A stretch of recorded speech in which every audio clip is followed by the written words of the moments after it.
अस्सलामुअलैकुम, मैं अफसर मैसूरी। नाजरीन इकराम, आज शहर मैसूर में वाक़ मस्जिद अक्सा, उसके बाहर कल जिस तरह हमने अपने वीडियो में बताया था कि यहाँ पर बाकायदा एहतजाज होगा। रिफाहुल मुस्लिमीन एजुकेशनल ट्रस्ट के ताल्लुक से जो है बहुत सारी बातें सामने आई और यहाँ पर KMWCS जिन्होंने इसकी सारी जो है इक़दामात उठाए, इनकी सरपरस्ती में जो है यहाँ पर यह एहतजाज मुनक़िद हुआ। अल्हम्दुलिल्लाह सुम्मा अल्हम्दुलिल्लाह, बहुत सारे अमायदीन शहर और इसके दर्दमंद और इसके फिक्रमंद रखने वाले जो है यहाँ पर मौजूद रहे। आइए जानते हैं, इसके ताल्लुक से बहुत सारे लोगों ने बहुत कुछ कहा है, बहुत सारी बातें सामने आई हैं। हम आप लोगों तक ये बताना चाहते हैं और आप इसको जो है गौर से सुने कि क्या कुछ हुआ है और क्या कुछ छुपाया गया है। इसलिए जो है आइए जानते हैं बहुत सारे लोगों ने क्या कुछ कहा है और इस जलसे को और इस एहतजाज को जिस तरह कामयाब बनाया है उनका भी जो है हम शुक्रिया अदा करते हैं। आइए जानते हैं उनका इस पर क्या कहना है। ये जमीना देखो हिंसो हमारी कौम को आगे बढ़ाने के वास्ते, ये कौम के ठेकेदारों को बैठने न देखो हिंसो तुम ना ध्यान के तुम्हें खाली रखवाले। आजकल मैं रहूंगा परसों और कहेंगा हमारी घर की प्रॉपर्टी थी, हमारी खास नहीं रहती, हमें मरने के बाद दूसरा गुजा चाहिए, हमारे बच्चा गुजा चाहिए, जरूर गुजा चाहिए। लेकिन इस इदारे बहुत सारे हैं, इसके साथ साथ फारूक आता, ये फारूक को भी लेकर चलाने की ताकत रखता है। आज वक्फ फारूक को भी लेकर चलाने की ताकत में है। चेतीमा आइडेंटिटी कर सकते। मैं तमाम पिछले जो भी मेंबर हैं और जो भी जिम्मेदार हैं हमारा साथ दे और वक्फ में जो जो प्रॉब्लम्स है उसका भी साथ दे और उसके साथ फारूक के अंदर जो भी प्रॉब्लम आई उसे आगे लाकर हमारे साथ खड़े, हमें फारूक बचाओ का मुहिम छेड़े हैं। तमाम अवाम जमीन थी, जो 4 एकड़ की जमीन थी, वो जनाब ताज मोहम्मद खान अपने बेटे के नाम पर सेल डीड बनाकर ट्रांसफर करते हैं और उनके बेटे और एक साथी को लेकर मोहम्मद शरीफ नाम वाले को लेकर उन्होंने साइट बना के बेचते। यहाँ पर जो है इलीगल एक्टिविटीज हुए हैं। यहाँ पे अवाम का पैसा, हमें शर्म आती है, हमें शर्म आती है।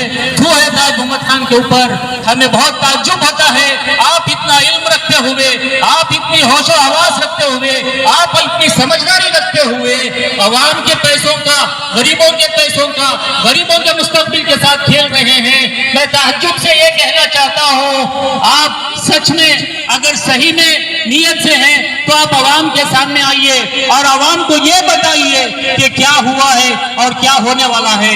हम आपसे रिक्वेस्ट करते हैं फिर से एक बार, आज के दिन भी आप एक मीडिया में आकर जवाब दीजिए, ये पैसों का हिसाब किताब दीजिए। ये जो प्रोटेस्ट एहतजाज जो हमने रखा है ये Karnataka Muslim educational welfare trust की जानिब से, ये फारूकिया का जो मुद्दा उठा हुआ था कि भाई 2019 से लेकर एक हम लोग जब ये हराज को आया था, ये प्रॉपर्टी हराज को आई थी, उस वक्त में जो है ये टॉपिक को उठाई गई थी। तो जैसे आप लोगों को पता है कि पिछले 3-3.5 साल से इस बात का इल्म आप लोगों को भी है और मैसूर की आवाम को भी है। ये जो इदारा जो है जनाब अलहाज अजीज़ुल मुल्क अजीज़ सेठ साहब की सरपरस्ती में और उनके ज़ेर निगरानी में बना था। ये इदारे को एक सोसाइटी बोलकर बनाया गया था और कुछ पेपरी कानूनी कार्रवाई ईजी होने के लिए इन्होंने ट्रस्ट को तब्दील कर लिया था। और ये जो ट्रस्ट जो है बाकायदा काफ़ी सालों से चला, एक भी मीटिंग के बिना, एक बोर्ड मीटिंग के बिना और सिंगल एक आदमी के हाथ में ये ट्रस्ट चलता रहा।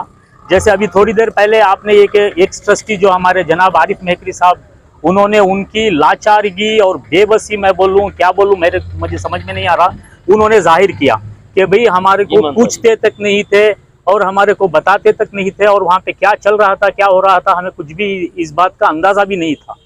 तो ऐसे चीज़ों को देखते हुए क्या है, ये ट्रस्ट जो है बाकायदा 60 सालों से चल रहा है। कभी हम लोग या कोई मैसूर की आवाम जाकर इनको नहीं पूछी, इनको पूछा गया सिर्फ जब ये अंडे शावली की बात आई, जब ये ईदगाह को गिरवी रखने की बात आई, तभी आवाम को पता चला कि भाई यहाँ पे कुछ घपला हो रहा है। तो उसके बाद हम लोग ये आकर पूछे कि भाई ये क्या मामला है, तो जब जाके हम लोगों को पता चला कि यहाँ पे जो है बाकायदा घोटाला हुआ है और बाकायदा ये लोग जो है सामने आकर कुछ बोलना नहीं चाह रहे। तो उसके बाद जैसे आरिफ साहब बता रहे थे आपको कि भाई 90 लाख के ऊपर हम लोगों को राजी किया गया और 9 करोड़ रुपए ले लिया गया। और जब मैं बहुत ही ताज्जुब से ये कहना चाहता हूँ कि भाई जब 9 करोड़ रुपए ले लिया गया तब तक भी पता नहीं चला बोले तो ये बहुत ही अफसोस की बात है। ये इतना बड़ा अफसोस है कि भाई एक घर में है, हम लोग एक जगह में है, और क्या एक ट्रस्टी को भी अगर इस बात का पता नहीं चला बोले तो ये बहुत ही अफसोस की बात है। और दैट इज व्हाट सर। सो ये जो स्कैम हुआ है, ये जो स्कैम के लिए जो आगे बढ़कर बोल रहे हैं, हमने काफ़ी दफ़ा आरिफ साहब से भी मशवरा किया और बाकायदा उन्होंने हमारा साथ भी दिया और हमारे साथ आकर मिले, मुलाकात करे, जो हम कहेंगे वो करने के लिए वो भी तैयार हैं। तो इस ये प्रोटेस्ट के जो मेमोरेंडम जा रहा है उन्हीं के सेरे नज़र में जा रहा है और उनके सिग्नेचर पे ही हम लोग ये डीसी को मेमोरेंडम भी दे रहे हैं कि ये ताकि ये ट्रस्ट जो है सुपर सीट हो जाए, गवर्नमेंट का वहाँ पे एडमिनिस्ट्रेटर आके बैठे और बाकायदा वहाँ पे इंक्वायरी हो कि भाई ये 20 सालों से क्या चल रहा है, कैसे हो रहा है। इससे पहले भी आप लोगों को पता है कि वहाँ पे जो है मेडिकल के सीट्स चल रहे थे, डेंटल के एमडी के सीट्स चल रहे थे, वहाँ पे इतनी भी कमाई नहीं हुई कि भाई हम लोग जाके वहाँ का इंटरेस्ट अदा कर सके। तो इसके साथ साथ जो है ये प्रोटेस्ट हमारा आज ये एहतजाज करने का एक ही मकसद है कि भाई अपने घर की प्रॉपर्टी समझकर जो 4 एकड़ की प्रॉपर्टी है, आज तकरीबन उसकी वैल्यू आकर 40 करोड़ रुपया है, ये ऐसी प्रॉपर्टी को अपने बेटे को गिफ्ट दे देना या कहाँ तक का इंसाफ है। क्या मैसूर की आवाम आज भी सो रही है? क्या मैसूर की आवाम में इतनी हिम्मत नहीं है कि हम जाके एक आदमी को पूछ सके? क्या मैसूर की आवाम इतनी शोहरत नहीं रख सकती और इतनी जुर्रत नहीं रख सकती कि भाई ये गलत आदमी को जाके बात करे? तो मैं सबसे आजीजाना गुजारिश करता हूँ इसमें हमारा साथ दे। और दूसरी सबसे अहम बात मैं यहाँ पे वाजे करना चाहता हूँ, हमारे इस प्रोटेस्ट से मुझे मौका नहीं मिला बताने के लिए, ये जो इदारा जो है, जो बार बार बताया जा रहा है कि काफ़ी लोग आए हैं, काफ़ी लोग प्रपोजल दिए हैं, वो किस वजह से प्रपोजल है, वो कैसा प्रपोजल है, इसको भी एक बार आरिफ साहब से मैं गुजारिश करता हूं कि अगली बार उन्होंने भी वाजे करे। ये प्रपोजल जो है रिफाउल मुस्लिमीन एजुकेशनल ट्रस्ट नहीं बल्कि रिफाउल मुस्लिमीन एजुकेशनल सोसाइटी बने, रिफाउल मुस्लिमीन एजुकेशनल अंजुमन बने, ये इसको फिर दोबारा ट्रस्ट नहीं बनेंगे और ये बाकायदा लोग आएंगे, पैसे देंगे, इसको कमर्शियल नहीं करना है। मैं किसी इदारे का नाम लेना नहीं चाहता, जो भी इदारा इसके आगे आके बात करेगा, जो भी इदारा इसका प्रपोजल दे रहा है, बाकायदा प्रपोजल क्यों देना? आवाम का जब पैसा है पहले हिसाब किताब हो, पहले ताज मोहम्मद खान साहब अगर लॉस हुआ है तो वो बाकायदा आवाम में आए और हिसाब दे। भाई उन्होंने मिल्कियत बनाई, जैसे 500-600 करोड़ की मिल्कियत आप बता रहे हैं, उन्होंने बनाई है, असासा बनाया है, हम मानते हैं उस चीज को, हमारी नजरों के सामने दिख रहा है, लेकिन उसका हिसाब किताब तो दे। जो 600 करोड़ रुपए का असासा बनाने वाले के लिए इंटरेस्ट 9 करोड़ रुपया फेरना कोई बड़ी बात नहीं थी। जरूरत पहले जो थी सूद को बचाने में थी, पहले जो था वो इंटरेस्ट क्लियर करना था, बाद में दूसरी बिल्डिंग बनाना था, जरूरत नहीं थी बिल्डिंग बनाने की। अगर मैं गुजारिश करता हूं हमारे अमायदीन शहर से, हमारे लोगों से कि ये जो है कमर्शियल ना बने, किसी भी इदारे को देने की जरूरत नहीं है। अगर आवाम के पास क्राउड फंडिंग करना है, आवाम के पास अगर हम लोगों को चंदा लेना है, आवाम के पास जाना है, इसको सोसाइटी में तब्दील करे, बाकायदा इसको ट्रस्ट रखते हुए आवाम के पास मदद लेना, आवाम के पैसे लेके आके डालना, ये गलत बात है। इसको सोसाइटी बनाए, बाकायदा इलेक्ट्रल बॉडी यहाँ पे बैठे। मैसूर के अंदर काफी हमायदीन शहर हैं जो चला सकते हैं, शऊर रखने वाले अहबाब हैं, उनके हाथों में ये ट्रस्ट जाए। 3 साल को एक बार इलेक्शन हो, नया नया मौका मिले, लोग आए, नई ताकत लगाए, ये आवाम है भाई, मुस्तकबिल है बच्चों का। 5000 तलबा पढ़ रहे हैं वहाँ पे, 600 टीचिंग और नॉन टीचिंग स्टाफ का घर चल रहा है वहाँ पे, ये क्या मजाक नहीं है यहाँ पे। ये इसको ये करते हुए हम लोग ये प्रोटेस्ट का एहतजाज करने के लिए हम लोग आगे बढ़े और मैं बहुत शुक्र अदा करता हूँ मैं सबका, जो लोग भी हमारा साथ दिए हैं, जो लोग भी वाकई में यहाँ पर आकर रुके हुए हैं, उनके लिए उनका बहुत बहुत शुक्रिया अदा करता हूं मैं। जैसे हमारे साथ हमारा जो फेडरेशन साथ में आया, जो फेडरेशन खड़ा हुआ है, जो उनके ऊपर केसेस पड़े हैं, Karnataka Muslim educational welfare society वालों के ऊपर केसेस पड़े हैं, हम लोगों के ऊपर ये केसेस डाले हैं कि जाके कॉलेज के पास, लेडीज कॉलेज के पास जाके हमने गलाटा किया, ये सब कहाँ की इंसाफ है। जैसे हमारे अफसर साहब के ऊपर भी केस डाले हैं।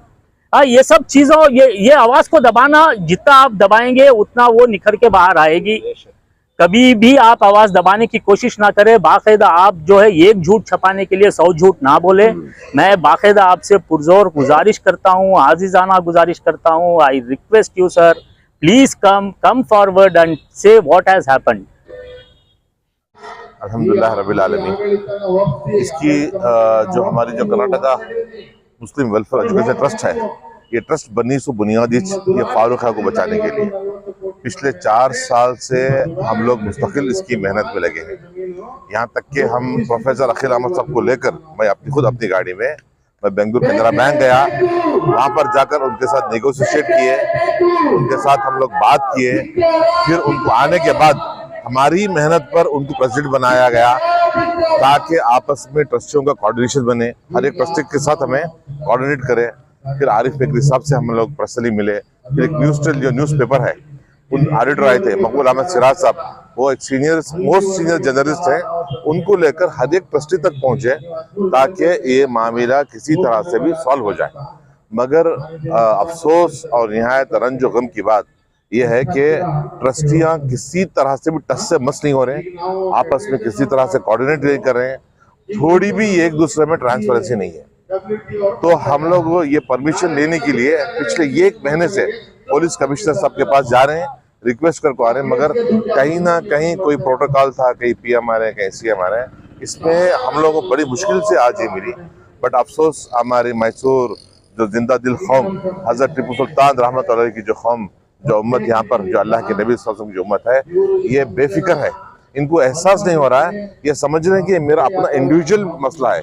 ये मेरा इंडिविजुअल मसला नहीं है, ये फारूखिया अदारा जो है मैसूर की, अभी हमारे दोस्त जो बता रहे थे कौम 90 ऐसे स्टूडेंट्स जो हजारों में जो इसमें वहाँ पर पढ़े फारिग हुए, और ये आगे हजारों का मुस्तकबिल है। तो हम लोग उस मुस्तकबिल को बचाने की पूरी जद्दोजहद चल रही है।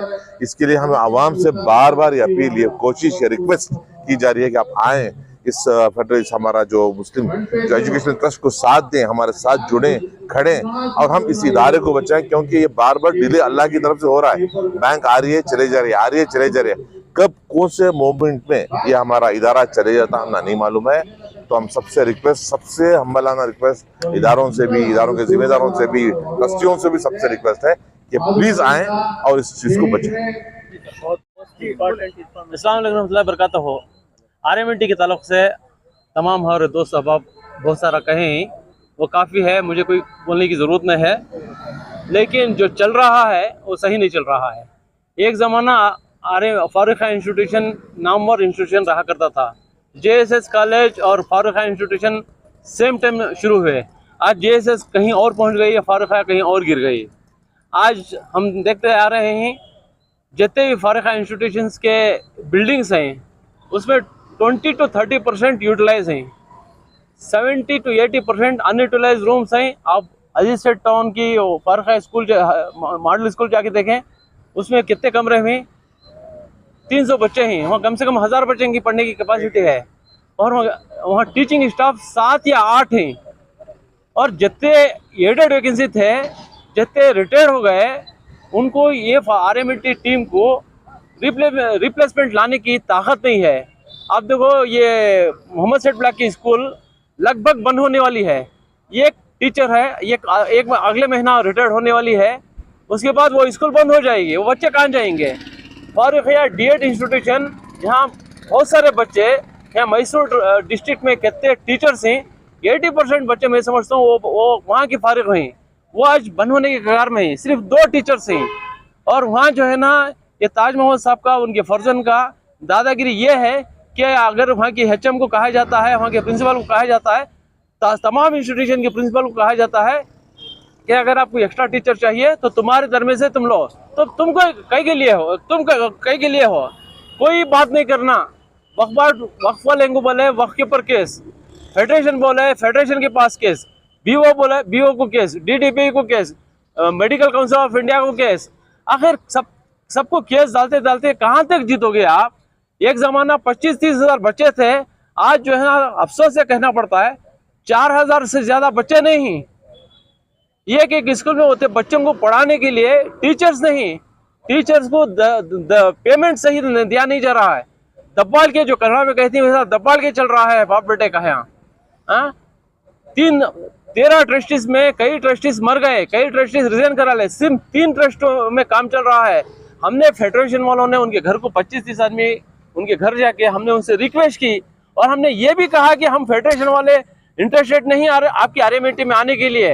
आप जो है ना, कोई दूसरे काबिल बंदों को लेके आप जो है ना अच्छा ट्रस्ट चलाओ, इसे जिंदा करो, जो मर जा रहा है उसे जिंदा करो। इसको लोन के बारे में ये हर हमें मदद करने की उनको वो एक मुतालिबा किया, लेकिन उन्होंने टाइम कंज्यूम करके 1 महीने के बाद बोलता हूँ, 2 महीने के बाद बोलता हूँ, 3 महीने के बाद बोलता हूँ, बोल के हमारे पास केस डाला। और खुशी की बात यह है जब इन्होंने केस डाला, अल्हम्दुलिल्लाह मैसूर का जज जो है 6th डिवीजन जो है ना डिसमिस कर दिया केस वो, और हमारी जीत हुई।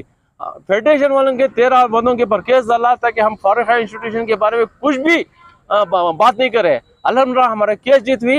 बदकिस्मती से फिर जो है ना इन्होंने अपील गए हैं हायर कोर्ट को। इंशाल्लाह मैं दावे से कहता हूँ फेडरेशन में कोई जो है ना पैसे खाने वाला नहीं है। अपना जाती पैसा, अपना जाती टाइम जो है ना खर्च करके कौम की खिदमत के लिए आया है फेडरेशन। आप जो है ना हायर कोर्ट जाओ, हाई कोर्ट जाओ, सुप्रीम कोर्ट जाओ, इंशाल्लाह फेडरेशन ये केस जीत के रहेगा। और हार यही है, जीत है अल्लाह। इन्नमा अमालु बिन्नियात, तुम्हारी नियत ही सही नहीं है, तुम कहाँ से जीतोगे। जज़ाकल्लाह खैरा। ಎಲ್ಲರಿಗೂ ನಮಸ್ಕಾರ। ಇವತ್ತು ಸಾಂಕೇತಿಕ ಪ್ರತಿಭಟನೆ ನಾವೇನು ಮಾಡಿದ್ದೀವಿ,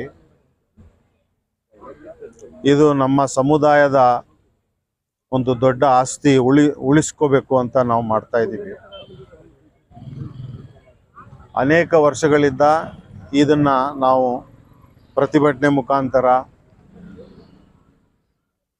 ಪ್ರೆಸ್ ಕಾನ್ಫರೆನ್ಸ್ಗಳ ಮುಖಾಂತರ ಮತ್ತು ಹ್ಯಾಂಡ್ಬಿಲ್ಗಳ ಮುಖಾಂತರ ನಾವು ಜನರಿಗೆ ಅರಿವು ಮೂಡಿಸಲು ಪ್ರಯತ್ನ ಮಾಡ್ತಾ ಇದ್ದೀವಿ। ಮತ್ತು ಜಿಲ್ಲಾಡಳಿತ ಹಾಗೂ ಕಾನೂನಿನ ಚೌಕಟ್ಟಿನಲ್ಲಿ ಇದೇನು ಮಾಡಬೇಕು ಅದನ್ನು ಹೋರಾಟ ಒಂದು ಮಾಡ್ತಾ ಇದ್ದೀವಿ। ಆಡಳಿತ ಮಂಡಳಿಯ ವೈಖರಿ, ಅಲ್ಲಿ ದುರಾಡಳಿತ ಆಗ್ತಾ ಇದೆ, ಭ್ರಷ್ಟರಿದ್ದಾರೆ। ನಮ್ಮ ಸಮುದಾಯಕ್ಕೆ ಸೇರಿದ ಆಸ್ತಿನ ತಗೊಂಡೋಗಿ ಸೈಟ್ ಮಾರ್ಬಿಟ್ಟಿದ್ದಾರೆ। ಅದೇ ಜಾಗನ ತಗೊಂಡೋಗಿ ಗಿರ್ವಿನೂ ಇಟ್ಟಿದ್ದಾರೆ, ಬ್ಯಾಂಕಲ್ಲಿ ಅಡಮಾನ ಇಟ್ಟಿದ್ದಾರೆ। ಇದು ಕ್ರಿಮಿನಲ್ ಆಕ್ಟ್। ಇದು ಯಾರಿಗಾದ್ರೂ ಕೇಳಿ, ನಾನು ತಗೊಂಡಿರುವ ಆಸ್ತಿನ ಯಾರಿಗೊಬ್ಬನ ಮಾರ್ಬಿಟ್ಟು ಬ್ಯಾಂಕಲ್ಲಿ ಸಾಲನೂ ತಗೊಂಡ್ಬಿಟ್ರೆ ಇದು ಬಿಟ್ಬಿಡ್ತಾರೇನ್ರಿ? ಕ್ರಿಮಿನಲ್ ಆಕ್ಟ್ ಅಲ್ವಾ? ಸೊ ಇದೇ ವ್ಯವಹಾರ ಇವ್ರು ಮಾಡಿದ್ದಾರೆ। ನಾವು ಹತ್ತಿರದಿಂದ ನೋಡ್ದೋ ಪರವಾಗಿಲ್ಲ, ಒಳ್ಳೆ ವ್ಯಕ್ತಿ ಅಂತ ನಾವು ಅನ್ಕೊಂಡಿದ್ದ, ಅಲ್ಲಿ ಒಬ್ಬ ವ್ಯಕ್ತಿಗೆ ಕೇಂದ್ರೀಕೃತವಾಗಿದೆ ಪೂರ್ತಿ ಸಂಸ್ಥೆ। ಅವನೇನು ಹೇಳ್ತಾನೆ ಅದು। ಅಲ್ಲಿ ನಾಮಕವಾಸ್ತೆ ಎಲ್ಲ ಟ್ರಸ್ಟಿಗಳು, ನಾಮಕವಾಸ್ತೆ ಪ್ರೆಸಿಡೆಂಟು, ಅಲ್ಲಿ ಎಲ್ಲರೂ ಟೂತ್ಲೆಸ್, ಬರೀ ಈ ಒಬ್ಬನ ಕೈಲಿ ಇಟ್ಕೊಂಡಿದ್ದಾನೆ ಆಡಳಿತ, ಯಾರಿಗೂ ಕೇಳಲ್ಲ ರೀ। ಸಿಂಗಲ್ ಸಿಗ್ನೇಚರ್ ಅಕೌಂಟ್ಸ್ ಮೇಂಟೈನ್ ಮಾಡಿದ್ದಾರೆ। ಎಲ್ಲಾದ್ರೂ ಇದೇನ್ರಿ?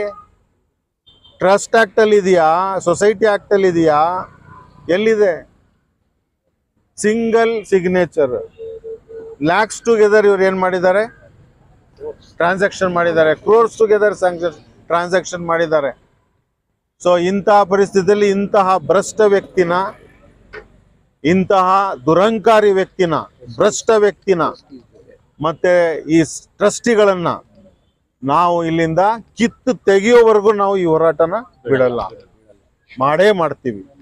ಇದು ಹೋರಾಟ ಕಾನೂನಿ ಪ್ರಕಾರ ಆಗಲಿ, ಬೀದಿಗಿಳಿಯೋದು ಹೋರಾಟ ಮಾಡೋದಾಗ್ಲಿ ನಾವು ಮಾಡೇ ಮಾಡ್ತೀವಿ। ಇದು ನಮ್ಮದು ಸಂಸ್ಥೆ, ನಮ್ಮ ಸಮುದಾಯದ ಸಂಸ್ಥೆ। ಇಲ್ಲಿ ರಾಜಕೀಯ ಅಲ್ಲ, ಯಾವುದೇ ಪಕ್ಷಗಳ ಇಲ್ಲಿ ಯಾವುದೇ ಪಕ್ಷಗಳ ಏನು ಇನ್ಫ್ಲೂಯೆನ್ಸ್ ಇಲ್ಲ, ಏನಿಲ್ಲ। ನಾವು ಸಾರ್ವಜನಿಕರು ಸ್ವಾಮಿ, ನಮಗೆ ಈ ಸಾರ್ವಜನಿಕರ ಸ್ವತ್ತು ನಮ್ಮ ಆಸ್ತಿ, ನಮ್ಮ ಸಮುದಾಯದ ಆಸ್ತಿ, ಇದನ್ನ ಉಳಿಸ್ಕೊಳ್ಳಿಕ್ಕೆ ಹೋರಾಟ ಬೇಕು। जी देखिए, लास्ट ईयर हम लोग फारूकिया स्कूल का जब इशू हुआ था, हम लोग कूदे थे उधर, क्योंकि बच्चों के लिए, बच्चे रोड पर आ गए थे जो हम लोग देख नहीं सके। अभी मैं बोलती हूँ, कोर्ट गया, स्कूल बंद हो गया, फिर बाद में लोग जाकर टेम्प्रेरी इंजंक्शन लेकर आए, जब खत्म भी हो रहा है। इसके बाद क्या है बच्चों का? कहाँ जाना है बच्चियाँ? जैसे मैंने मेरे स्पीच में बोला कि बच्चे एक अकस्टम हो जाते हैं, और ये स्कैम जो है, to be very precise, to the tune of 48 crore, 1-2 रुपए का नहीं है, ओवरनाइट स्कैम नहीं हुआ है, सालों से लेकर आ चुका है। ये क्यों हुआ? क्योंकि उन पर भरोसा रखे थे लोग कि चलो अपने एक बुजुर्ग हैं, ये अच्छा करेंगे कौम के लिए बोलकर। तो जब ये भरोसा उठ गया और ये किसी बात से आज इतने ठीक है कि इतना सब हो रहा है, तो भी वो आकर यहाँ एक स्टेटमेंट देने के लिए तैयार नहीं है। तो they are not for the people. तो ये चीज़ें देखकर आज irrespective of the parties we are here to support the children. जी ज़रूर आएंगे। और मेरा और एक चीज़ है, देखिए कौन सा भी scam, you know India has witnessed a lot of scams, Bofors से लेकर you know lot of other scams also have happened. Scams don't happen without the help of political background and political leaders. So ये चीज़ अगर उनको पीछे से support मिलता है तो जब भी ये स्कैम्स होता है, ये चीज़ अवॉइड करने के लिए corruption has to eradicate from the society. क्योंकि जब सब लोग एक में मिल जाते हैं और मुझे बेनिफिट है तो मैं उनको सपोर्ट करूँगी। तो ये चीज़ हमारे पॉलिटिकल पार्टीज भी have to keep a strong eye on such trust in our area कि क्या कर रहे हैं, कहाँ गलत हो रहा है, कहाँ सही हो रहा है। अरे मेरा हक है और अब मेरे बच्चों को मैं इधर डाली हूँ तो आपके भरोसे डाली हूँ, इसके बाद क्या करना है। तो ये चीज़ लेकर हम लोग ज़रूर जितना भी हो, और in the legal system of India we have great faith, क्योंकि कुछ भी हो जैसे सर बोले till the end we will fight the legal battle. और इसके आगे अगर चाहिए तो रोड पर भी आएंगे, अगर चाहिए तो जान भी देंगे बच्चों के लिए। अस्सलाम वालेकुम रहमतुल्लाहि व बरकातुहू। आज का जो जुड़ना है अल्लाह के फजल करम से एक बेहतरीन जुड़ना हुआ आज, उसका फ़ायदा हमने दिस रहा है। ठीक है, तो मैं भी इससे दूर था, अब हमें भी हमारी जो ग्रुप है हमें भी इससे जुड़कर ही इंशाल्लाह बहुत सारे इदारे वाले जुड़कर यहाँ पर इंशाल्लाह आने वाले दिनों में जो है इंशाल्लाह इसका भरपूर फायदा होता है। जो बच्चा का हक है इंशाल्लाह बच्चा का जो बच्चा को मिलेगा उनको भरोसा है। क्या बोले तो हमें ये जो है फारूक है इदारे में जो है हमें हाई स्कूल से हमें तालीम ले को ही सवाल है हमें। तो ये इदारा अगर हमारे कौम के हाथ से जा रहा है बोले तो हम ना इससे अफसोस की बात कोई अभी नहीं है। मेन क्या है बोले तो जो चलाने वाले थे उनको कौम का भी बहुत बड़ी एक गलती क्या है बोले तो चलाने वाले के हाथ में छोड़ डाल को तो कुछ को नहीं देखे, वो कौम की भी एक बहुत बड़ी गलती मैं समझता। जो जिम्मेदार ही जो अभी उन्होंने तब उनसे जो है इसका हिसाब किताब लेना था, नहीं ले सोचता जी नोबो तो ये सो जो हमारा इदारा जो है हमारे आंखों के सामने बुझने के करीब है। इंशाल्लाह इसे बुझने नहीं देंगे। इंशाल्लाह हमें जो जितने भी हमारे फारूक है से जो हमें पढ़ को तालीम हासिल कर निकली, इंशाल्लाह सब हमें सब इसके पीछे जोर दे को इंशाल्लाह हमें सब इसे बचाने की कोशिश करेंगे इंशाल्लाह। Assalamu alaikum. As we had discussed here are few points to be put in front of existing RMET team and whoever comes forward to take care of RMET and Farooqia institutions. Number one, RMET will no longer be a trust. It has to be a RMES, Society or Council or Anjuman. Number two, the members and secretary of RMES will be elected by the Mysore Muslims through a proper election. All rules and regulations will be implemented in RMES as per Society and Anjuman Act. Number four, third party auditing of accounts shall be mandatory every half year of the fiscal year and internal auditing every quarter.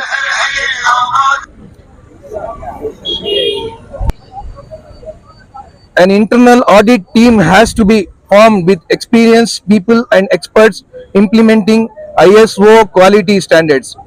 Those who are investing money and have interest of running the organization by formation of new committee will have to file a FIR against all the RMET trustee members and especially against Taj Muhammad Khan for mismanagement and diversification of public funds.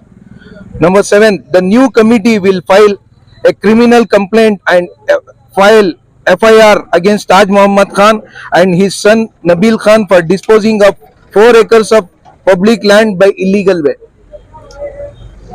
The new committee will issue a public notice in all leading newspapers and social and TV media about the disqualification of RMET and also issue a warning to Nabil Khan not to involve himself in RMES day-to-day affairs. Tagore School will be taken over by the new RMES and all the existing beneficiaries will have to be disqualified and a formal notice and necessary legal actions has to be taken for violating Waqf and trust rules. A special committee will be formed only to conduct a third party auditing of RMET accounts for last 20 years has to be done to figure out the diversification and utilization of funds. KMS WET members will be a part of the committee with renowned and reliable personalities of Mysore. A pre-declaration affidavit has to be signed by the trustee members and specifically Taj Mohammad Khan Sahab that if the auditing investigation finds them guilty, then RMES has the rights to reclaim or recover the amount through legal proceedings by attaching their private and personal properties. Tanveer Seth Sahab has issued a public statement that none of the family members of RMET will be involved or nominated in any of the work or community organizations, institutions, etc. The members to be nominated formation of RMES should not be holding more than, for a just member, he or she not be holding more than 2 positions in any of the community services institutions. The investors shall not be hold more than 2 positions in a committee. The key positions like secretary, treasurer should be free from other posts or positions in any other community institutions. The selection of committee members should be based on qualification, experience, background of a person, his services, the community. Anyone with criminal record should not be qualified to contest or for any key position. The investors should be clear and transparent in their policies of 60% as recovery of investment and development of the institutions and 40% community services. I hope what I have now mentioned above is acceptable to all the members. Thank you very much. Assalamu alaikum.